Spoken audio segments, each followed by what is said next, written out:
The story of King Saul's final defeat is a somber climax to his turbulent reign, unfolding on the slopes of Mount Gilboa. As the Philistine army gathered in massive force, Saul, consumed by anxiety and feeling abandoned by God, found himself trapped between his past failures and an inevitable end. The battle was swift and brutal. The Philistine archers broke the Israelite lines, and the Hebrew forces were scattered. In the carnage, Saul's sons, including the noble Jonathan, were slain. Saul himself was severely wounded by enemy arrows. Recognizing that capture meant public humiliation and torture, the desperate king pleaded with his armor-bearer to kill him.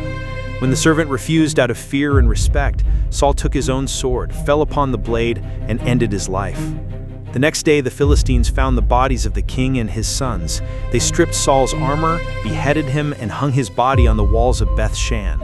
It was a tragic conclusion for Israel's first king, marking the end of his house and clearing the path for David to take the throne. After the prophet Samuel was sent by God to Bethlehem, he anointed a young shepherd named David to become the future king of Israel.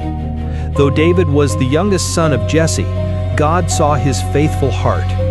David spent his early years caring for sheep, singing praises to God, and learning courage in the wilderness. When the giant Goliath challenged Israel's army, David stepped forward with only a sling and 5 stones. Trusting in God instead of armor or weapons, he defeated the giant with a single stone, bringing victory to Israel. After this, David became a mighty warrior and leader. The people praised him for his bravery in battle, and he won many victories against Israel's enemies. Even when King Saul became jealous and tried to kill him, David refused to harm Saul because he respected God's anointed king. After Saul's death, David became king over Israel and united the nation. He captured Jerusalem and made it the capital city. David also brought the Ark of the Covenant into Jerusalem with great celebration and worship. Though David made mistakes during his life, he always turned back to God in repentance. He became known as a king after God's own heart, and his reign brought strength, worship, and peace to Israel. Solomon was the son of David and became king after David's death. Solomon loved God and followed his father's teachings. One night, God appeared to Solomon in a dream and told him to ask for anything he desired. Instead of riches or long life, Solomon asked for wisdom to lead the people of Israel.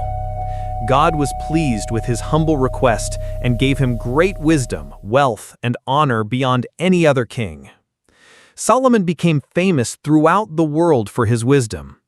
2 women once came before him, both claiming to be the mother of the same baby. Solomon wisely discovered the true mother, and all Israel marveled at his judgment. One of Solomon's greatest achievements was building the magnificent temple in Jerusalem for the worship of God. The temple was covered with gold and filled with beauty and sacred treasures.